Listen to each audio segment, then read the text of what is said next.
Greetings, dear listeners. Hope you're all doing well. I hadn't planned to make a video today, so hopefully my voice will last. You'll just have to take me as I am.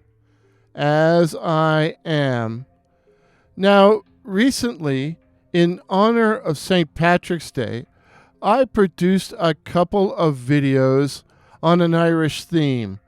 One was called Things That Go Bump in the Night, and which features two stories by the famous Anglo-Irish ghost hunter Elliott O'Donnell, my adaptation of two stories by him.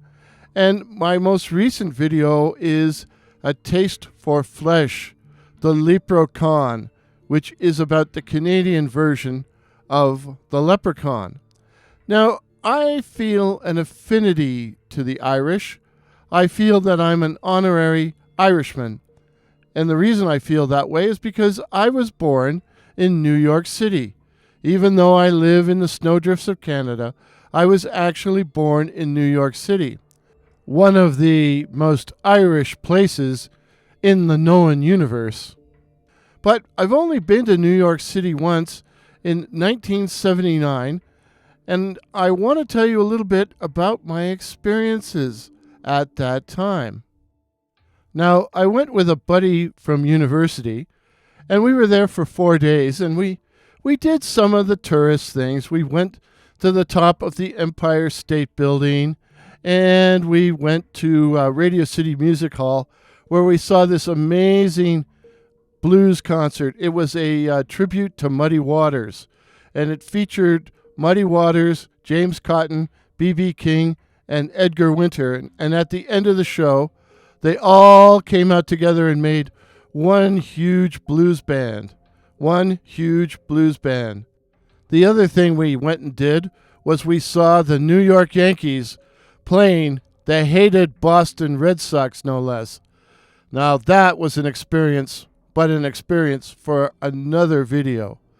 But to be honest, most of the time in the Big Apple, I had a friend that said, "Did you go to art galleries? Did you go to the theater? Did you do this?" No, we spent most of it in bars. Pardon me. Most of it in bars, which he thought was quite disgusting. And some of the bars we visited were quite famous places, but we spent most of our time in this little ratty hole-in-the-wall bar that wasn't too far from our hotel. Now, I still have rather vivid memories of this bar.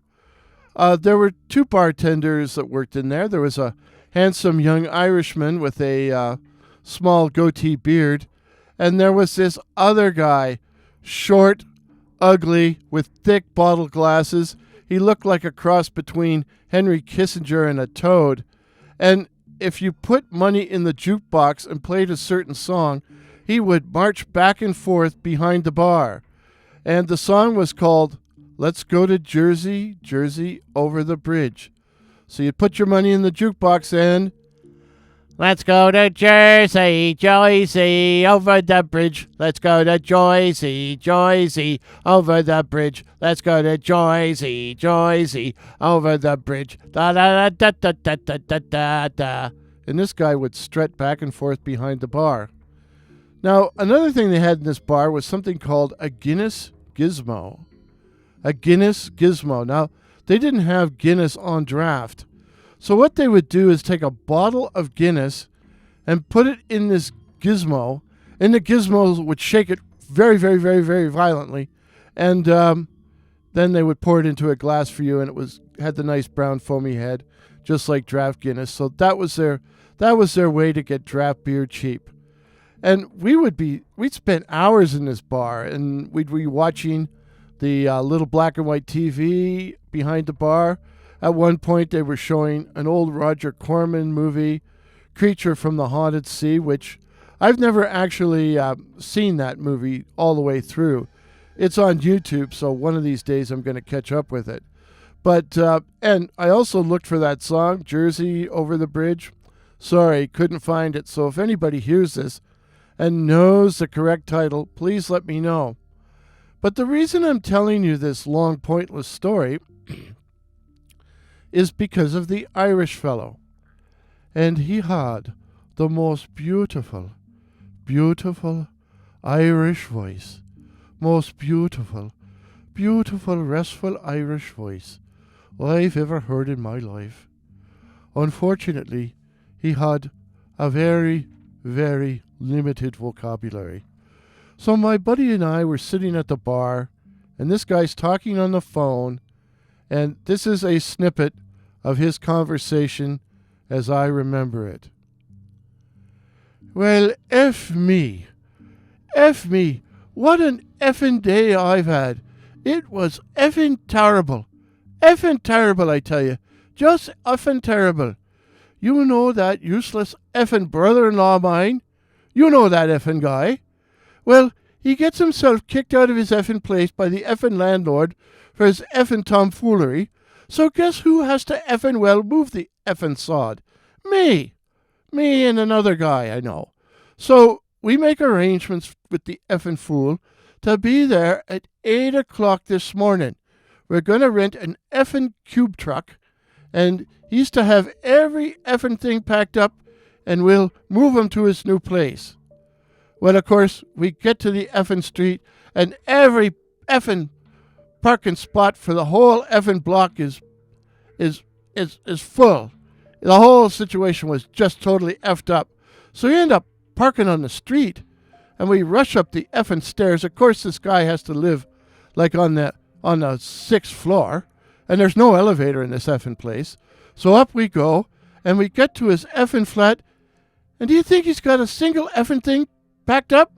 Not a single effing thing. I said, what the F have you been doing? We got the effing truck parked on the effing street. The effing cops are going to come in and give us an effing ticket, and you've got nothing effing well packed up? Oh, it'll only take an effing minute, he says. Well, it took us an effing hour, and one of the things we had to do was we had to carry his effing china cabinet down all those stairs. There are 156 effing steps in that building. I know, 'cause I effing well tripped on pretty much every single effing one of them. So sure enough, we get to the effing street with the effing china cabinet, and there's an effing cop trying to write an effing ticket on the effing truck. Well, we finally convinced the effing fellow that he was a good Irishman like us, so we told him about this effing fool we're trying to help, and he seemed to be a sympathetic sod, so he laid off. He said, I'll give you effing guys 5 effing minutes to get the F out of here. I don't want to hear any more about this effing truck. You got to move the effing thing. So somehow we got it packed, and we drive across town, and the effing traffic was effing terrible. F me, I don't think I've ever seen it that effing bad. So we get to the guy's new place, and no, he don't live on the effing floor of this place. He lives on the 10th effing floor of this place. And is there an effing elevator? F me, there's no effing elevator. So we gotta carry all the effing stuff, including that china cabinet, up 10 flights of effing stairs. And then you know what the effing kicker was? The effing fool forgot the key to the place. F me. It was a terrible day. I just said, F it, I'm not helping you any effing more. It went on in this vein for another 20 minutes. And after a while, my buddy and I weren't laughing anymore. We were just struck dumb in complete amazement that anybody could say the F word that many effing times. Well, finally, he comes over to us and he says, it's 4 a.m., fellas. We have to close. You have to close now, so you have to leave, fellas.